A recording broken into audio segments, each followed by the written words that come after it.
membres du cadre national de dialogue politique, CNDP, et ceux de la Commission électorale nationale indépendante, CENI, étaient cette semaine en face du président de la République, Idriss Déby Itno. Ordre du jour tenu en 2019 des élections législatives et communales.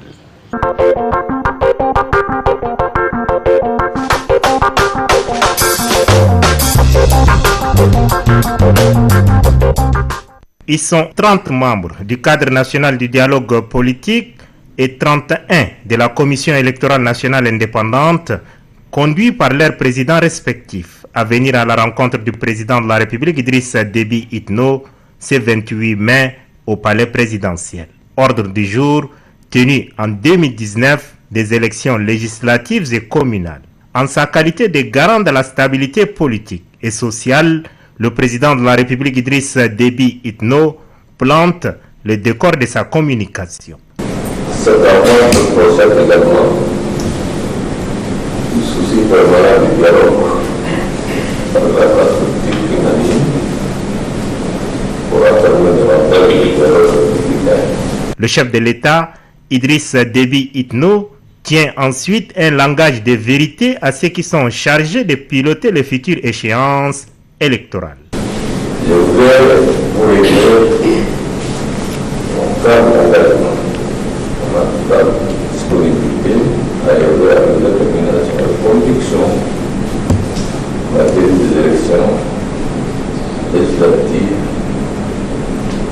communales à l'échéance qui sera fixée par la CENI. Je rappelle qu'un système démocratique ne peut pas se concevoir sans organisation régulière des élections.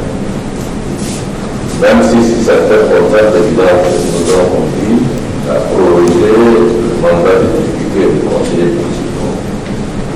L'urgence de la tenue des élections qui s'impose à nous tous pour éviter que la vitalité de notre démocratie ne soit affectée négativement. Nous devons donc intensifier nos efforts pour la tenue de ces élections en regardant en arrière-plan les clivages des élections politiques. Pour la tenue des prochaines élections législatives et communales, le Tchad a prévu un fonds substantiel dans son budget 2019, déclare le chef de l'État Idriss Déby Itno. La solution budgétaire de l'ordre de 30 milliards de francs CFA est assurée dans la loi de finances 2019. Ceci pour attester de la sincérité de cet engagement politique en dépit de la conjoncture économique et financière difficile que traverse notre pays. Déjà, en attendant le budget de la CENI et du bureau permanent des élections, il en reste d'un montant respectif de 900 millions de francs CFA et de 436 millions sur certains milliards à ces institutions pour ne pas retarder leur fonctionnement. L'envoi d'un montant de 800 millions de francs CFA est octroyé au cadre national du dialogue politique pour son fonctionnement. Aucune élection ne pourra s'organiser sans une aide extérieure des partenaires. Le chef de l'État Idriss Déby Itno précise aux membres du cadre national du dialogue politique et ceux de la Commission électorale nationale indépendante que des contacts sont établis à ces sujets. Les démarches sont entreprises auprès de nos partenaires traditionnels pour la mobilisation du CAPS. Potentiel, bien sûr, du budget des élections.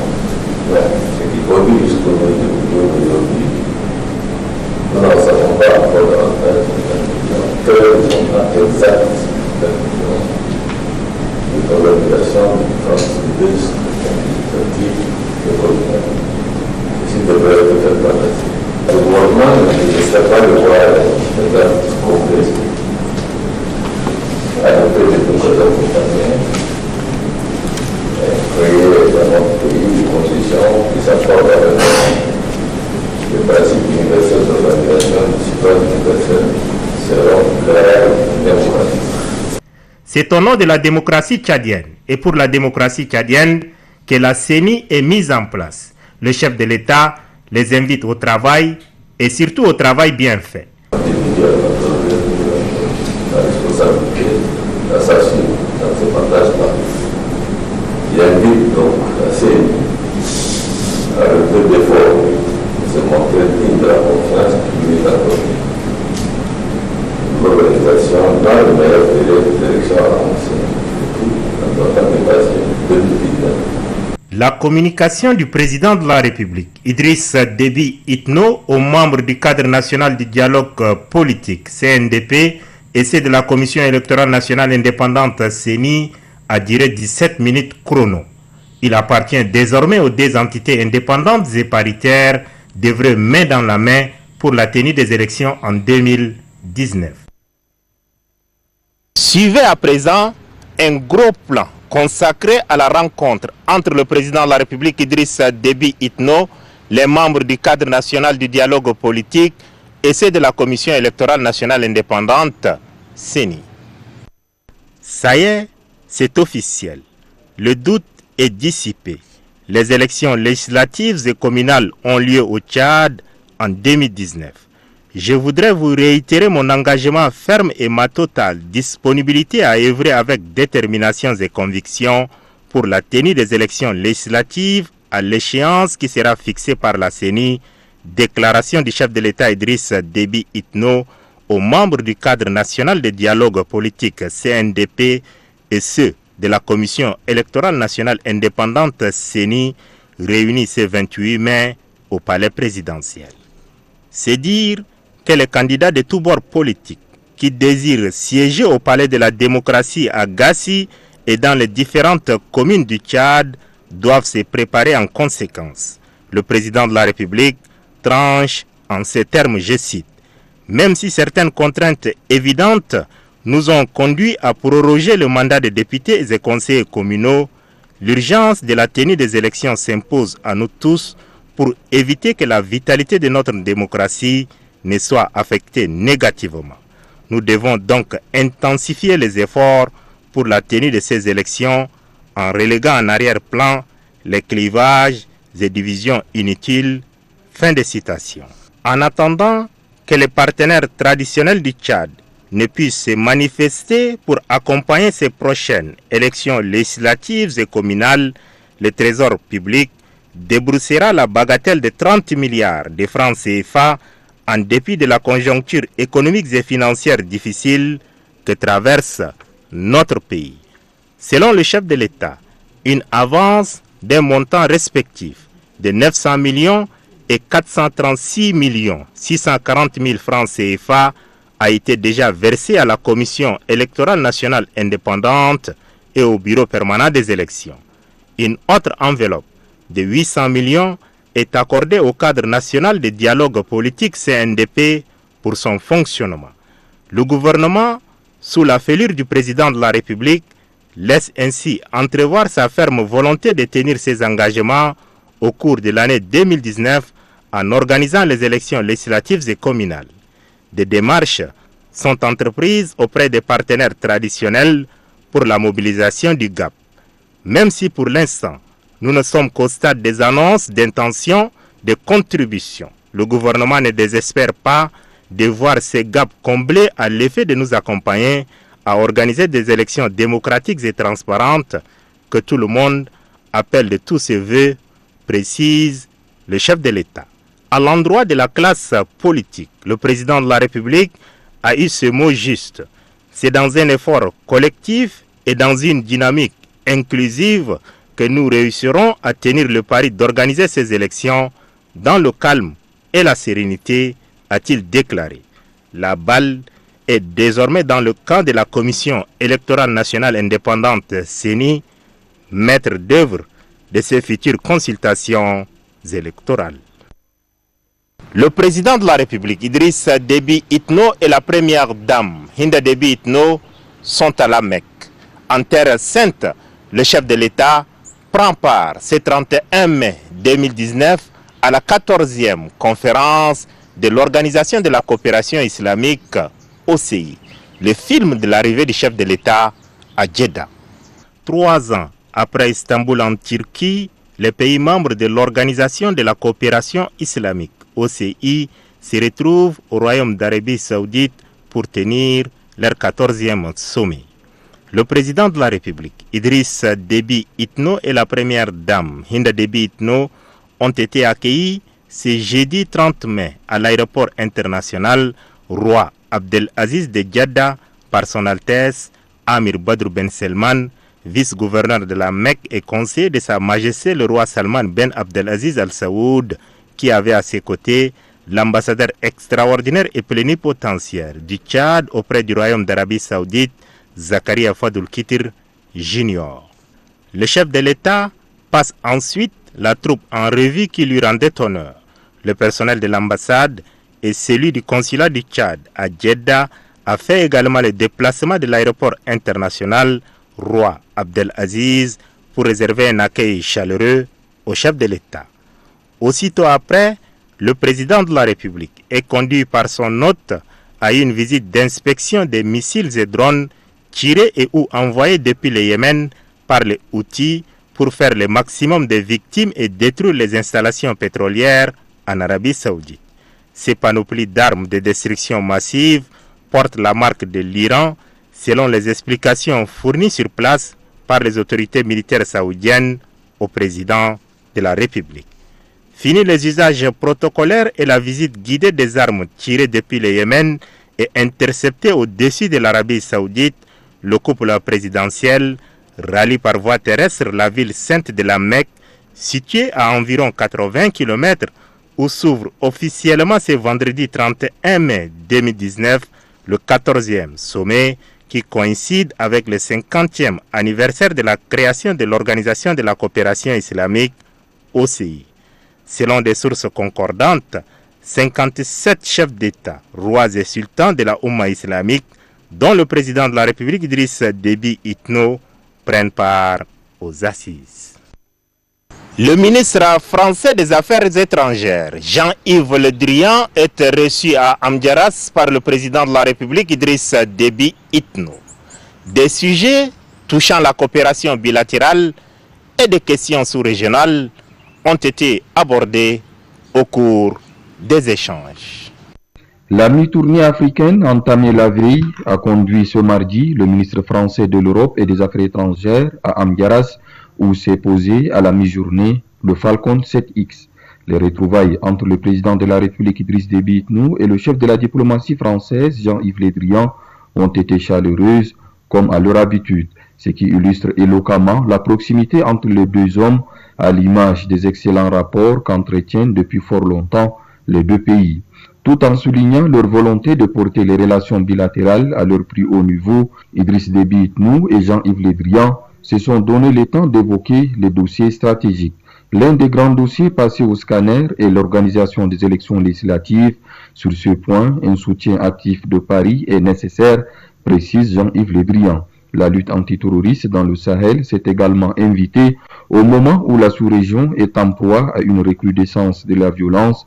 Partenaire de choix dans la stabilisation de la sous-région, le Tchad est sollicité par la France pour le retour définitif de la paix en RCA et en Libye. Dans ces deux dossiers, le Tchad et la France font part de leurs préoccupations et comptent intensifier leurs efforts pour que le processus de paix enclenché dans les deux pays aboutisse. Sur tous les sujets abordés, nationaux ou internationaux, il se dégage une convergence de vues entre les deux hommes. La visite au Tchad du ministre Jean-Yves Le Drian intervient dans un contexte de deuil qui a frappé le président de la République Idriss Déby Itno, à qui il a adressé ses condoléances suite au décès de son frère cadet, Timan Déby Itno. À N'Djamena et particulièrement ici au palais présidentiel, le ministre d'État, ministre secrétaire général de la présidence de la République, Kalzebe Pahimi Debe, a accordé une audience à la vice-présidente de la Banque mondiale chargée du développement humain, Annette Dixon.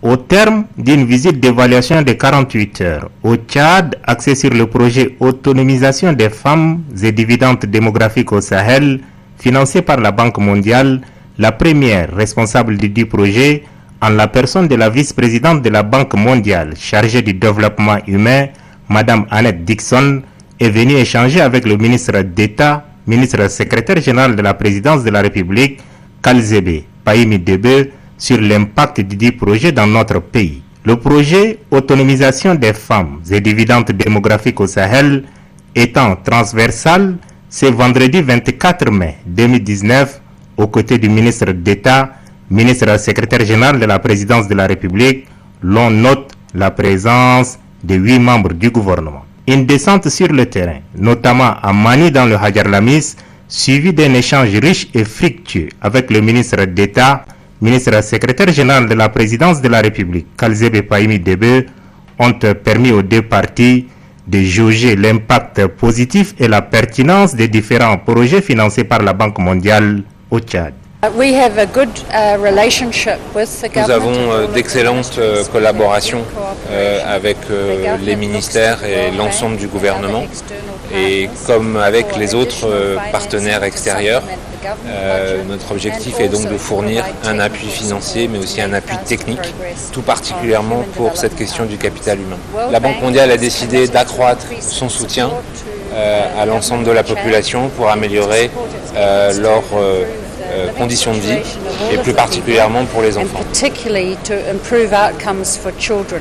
Le tour d'horizon entre le ministre d'État, ministre secrétaire général de la présidence de la République, Kalzebe Pahimi Debe, et la vice-présidente de la Banque mondiale chargée du développement humain, Madame Annette Dixon, a duré 2 heures. En somme, le Tchad apprécie hautement l'impact du projet Suède qui vise à outiller les femmes et les adolescents à se prendre en charge, à s'occuper de leur famille, de leur communauté et partant à participer pleinement au développement de leur pays. Un objectif qui cadre parfaitement avec la politique genre du chef de l'État, Idriss Déby Itno. Le ministre d'État, ministre secrétaire général de la présidence de la République, Kalzebe Pahimi Debe, a présidé cette semaine la réunion sur le système éducatif. Un point a été fait sur l'école tchadienne à quelques semaines de l'organisation des examens et concours. Nombreux étaient les points à l'ordre du jour de cette réunion qui, une nouvelle fois, vient donner l'occasion au gouvernement et à ses partenaires d'évaluer la situation et d'apprécier les tendances. Impression et distribution de manuels scolaires, gestion des maîtres communautaires, recrutement des enseignants scientifiques et leur redéploiement, scolarisation des filles, préparatifs des examens, toutes les questions d'importance ont été abordées.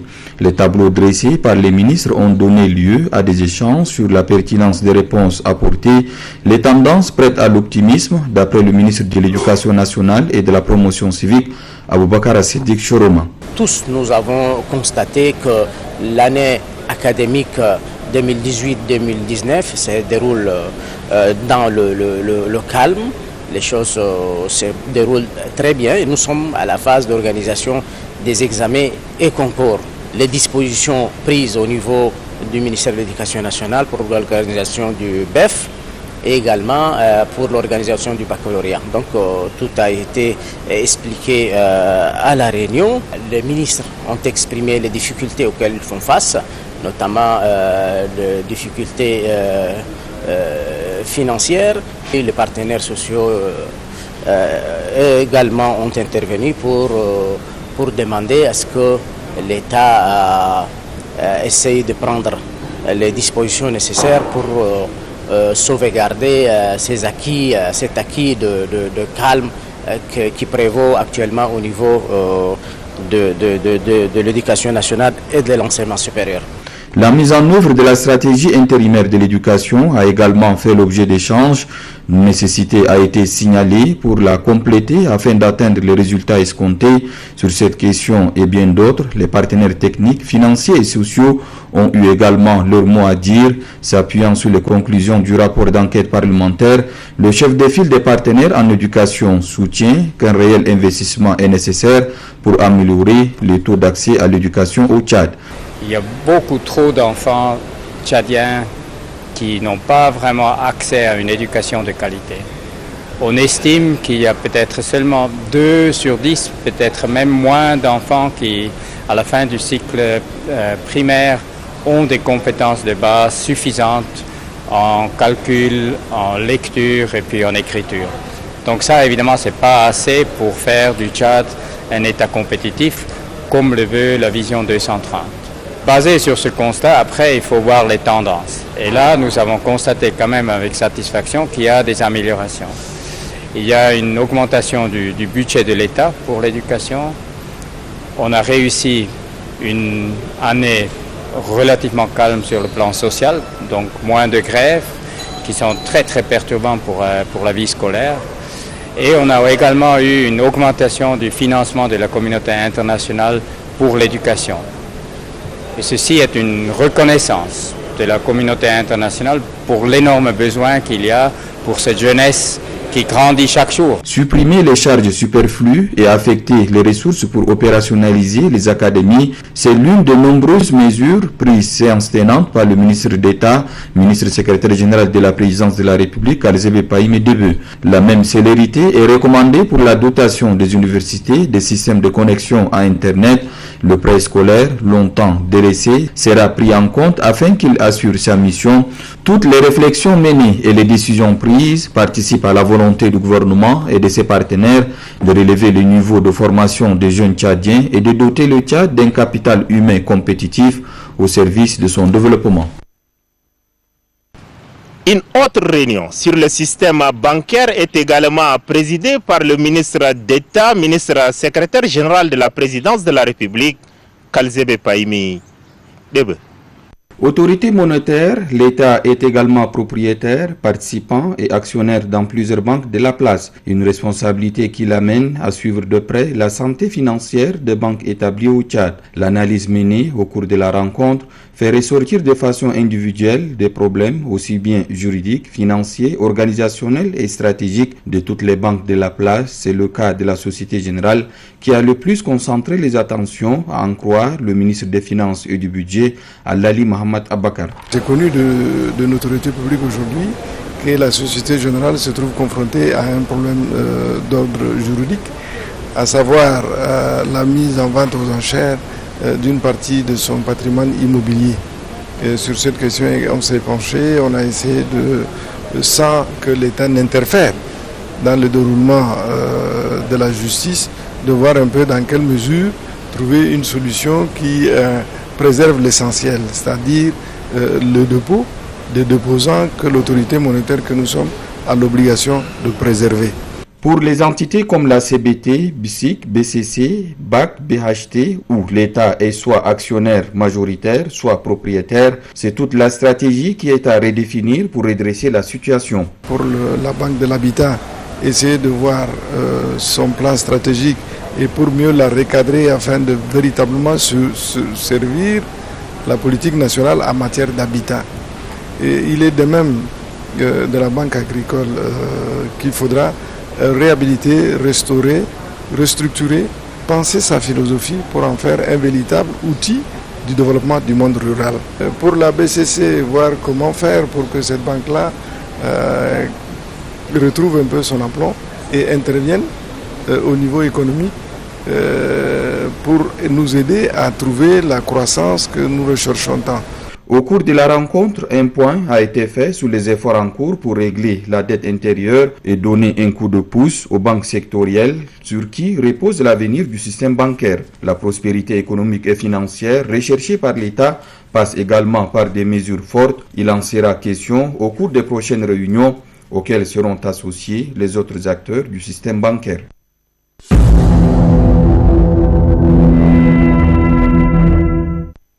La première dame du Tchad, Hinda Déby Itno, a reçu en audience la responsable pays Afrique francophone de l'Alliance globale pour les vaccins et l'immunisation, Gavi, Dr Antoinette Ayanga. Elle est accompagnée de la directrice exécutive adjointe de Speak Up Africa, Farah Ndiaye. Plaçant l'humanitaire au cœur de leurs préoccupations communes, la Fondation Grand Cœur que préside la première dame Hinda Déby Itno, l'Alliance globale pour les vaccins et l'immunisation, Gavi, et Speak Up Africa entendent fédérer leurs actions pour assurer aux enfants tchadiens une couverture vaccinale optimum. Dr Antoinette Eya Awaga, la responsable Afrique francophone, unité de soutien aux pays de l'Alliance globale pour les vaccins et l'immunisation, et la première dame du Tchad, Hinda Déby Itno, ont échangé sur la question pendant 1 heure. À en croire la responsable pays, il y a un immense progrès à réaliser par le Tchad dans le domaine de la couverture vaccinale. En sa qualité de marraine de la campagne pour l'accélération de la réduction de la mortalité maternelle en Afrique, Karma, l'appui de la première dame Hinda Déby Itno sera d'un grand atout.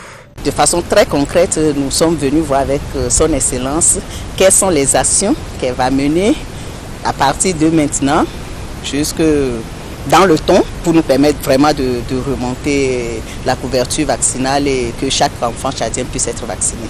Il s'agira pour Gavi Alliance de vacciner un grand nombre des enfants pour sauver des vies. Lancé il y a quelques années, Gavi Alliance est présent au Tchad et se penche sur les questions d'immunisation qui a pour but d'accélérer les progrès dans le domaine de la vaccination. Merci d'être des nôtres la semaine prochaine pour le 42e numéro de votre magazine Le Perron. Votre satisfaction reste et demeure notre ultime réconfort